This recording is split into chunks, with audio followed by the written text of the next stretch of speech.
All right, folks. This here is what we're going to call informed discretion. That's what we're doing. That's what I'm doing. That's what you're doing. We're doing this together. So, this is going to be a podcast, vlog thing, whatever. I'm doing this because I always admired news people, talking heads. Admire's not really the right word. Um, I always listened to AM radio when I was growing up. My grandma always had AM radio going. Paul Harvey was always telling me the rest of the story. Art Bell was telling me about aliens and ghosts and Bigfoot and Mel's Hole. Look that one up. Um, I got into conspiracy theories at a pretty young age. I was in high school. I think I was a sophomore when Madame Giusti would let me take over entire periods of French class and draw the back of the dollar bill and all this symbolism on there uh, on the board for posterity. That would have been probably around 95, 95, 96 maybe. Um, I've always been into that kind of thing. Art Bell got me into it. Bill Cooper really solidified it for me. And so, what are we doing here? What are we doing? Well, we're not going to talk about aliens so much, really. I mean, if there's any real evidence of aliens, I'll talk about it. But yeah, that's not my thing these days. I want to talk about current events. I want to talk about how we got here. I want to talk about history a little bit. I want to talk about. Well, let's talk about the name informed discretion. The name comes from a letter that Thomas Jefferson, one of modern history's greatest thinkers, wrote to his homeboy William Charles Jarvis in September of 1820. September 28th of 1820. Jefferson wrote, I know no safe depository of the ultimate powers of the society but the people themselves. And if we think them not enlightened enough to exercise their control with a wholesome discretion, the remedy is not to take it from them, but to inform their discretion by education. And, that sounds like a resounding support for state funded, state led, state sanctioned school systems. But let's be honest, the state school systems have really let a lot of people down. I'll be honest though, you know what? I went to public schools and I feel like I turned out pretty all right. I got in a lot of trouble for questioning things. A lot of trouble for troublesome things as well. But my point here is that we need to look at the world through a lens that's not. Well, every lens is going to be biased. The lens I'm going to give you is going to be biased. The lens anybody else gives you is going to be biased. Maybe put those two lenses together, you find the happy ground in the middle. You know what you call that, though?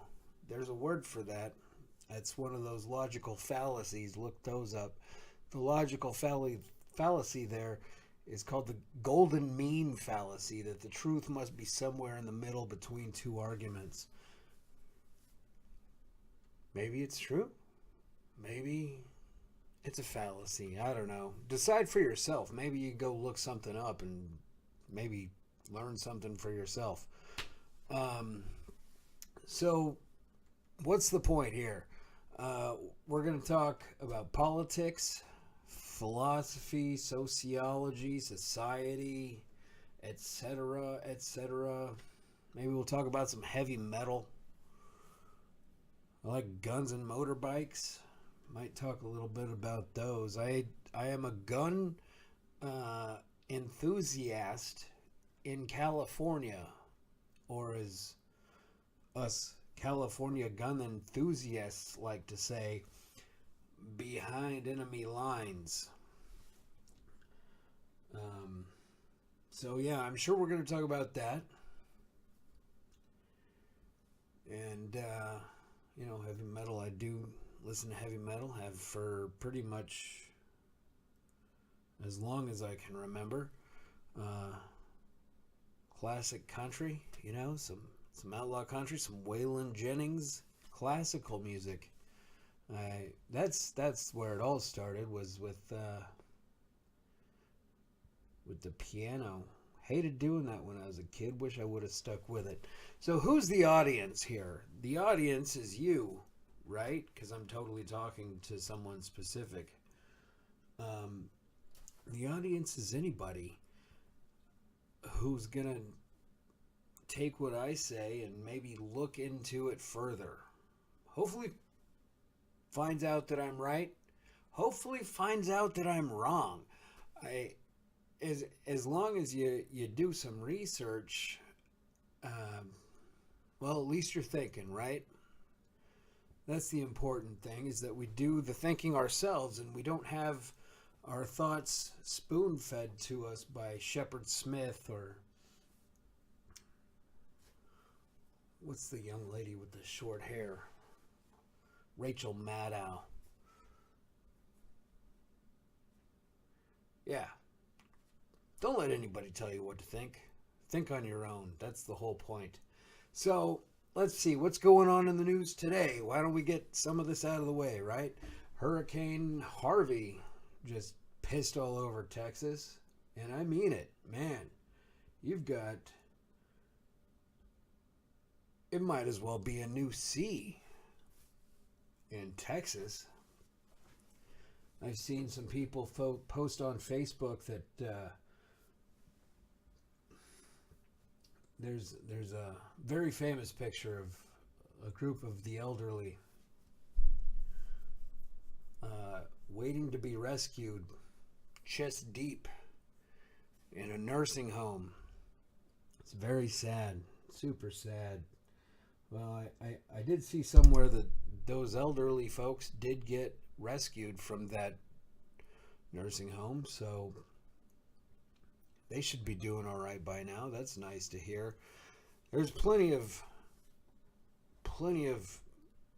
not so great stuff going on in Texas because of that hurricane, though. And I mean, this is just a test, so I don't mean to get into anything, but I mean, this is pretty much just examples of the day. North Korea just shot a missile right over the bow of Japan. Northern Japan just had a Nork missile fly over. And, well, that's concerning in certain ways and ways not. And I'm sure the internet and mainstream media, as it's want to be called, have you shaken in your boots over North Korea? I'm not saying they're not a threat, but I'm not too concerned, if I'm quite honest. I think it's all political theater. We'll get into stuff like that. Here, I'm just gonna see what I can find real quick on the news sources. It's all about the flood, It's all about that giant flood, and the flood is certainly something to be concerned about. You can't false flag an entire state underwater, that's for dang sure. Here we go. Here's some conspiracy for you. There are those, And there's lots and lots of declassified documents that lead people to believe that weather is manipulatable by those in power, the elite, as it were.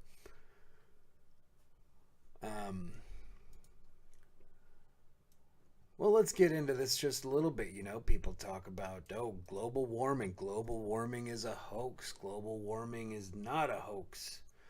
People believe everything they hear. Al Gore needs your carbon credits so he can fly around in a freaking G6, a Gulfstream 650. Oh, by the way, I used to work on those. Al Gore needs your tax credits so he can fly around sooting up the atmosphere to tell you not to do exactly what he's doing. I'll tell you what, man, I really do like the environment. I ain't no hippie. But why wouldn't we want to take care of our home? You don't shit where you sleep, right? Tell you what, I don't want to give Al Gore any money to fly around in a goddamn Gulfstream, that's for sure. So, I'm not saying global warming is a hoax by any means. I'm not saying that.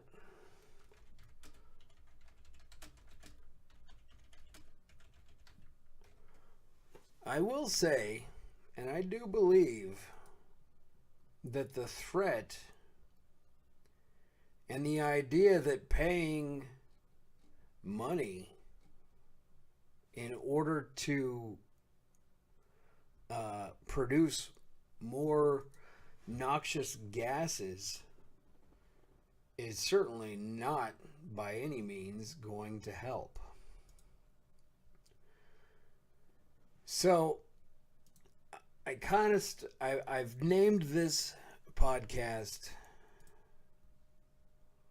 with a quote, and I'm going to shut the hell up now for a little while. But I'm going to leave you with another quote, and it's one of the greatest quotes of all time. And I'm not going to tell you who it is, because if you don't know, well, I mean, you can look it up on Google. Google isn't that hard to get to anymore, is it? We're pretty well accommodated for things like that. Anyways, if you want to know something, you can look it up. I'm going to leave you with this. When some wild-eyed, 8-foot-tall maniac grabs your neck, taps the back of your favorite head up against the barroom wall, and he looks you crooked in the eye and he asks if you paid your dues, you just stare that big sucker right back in the eye, and you remember what old Jack Burton always says at a time like that. Have you paid your dues, Jack? Yes, sir. The check is in the mail. Good night.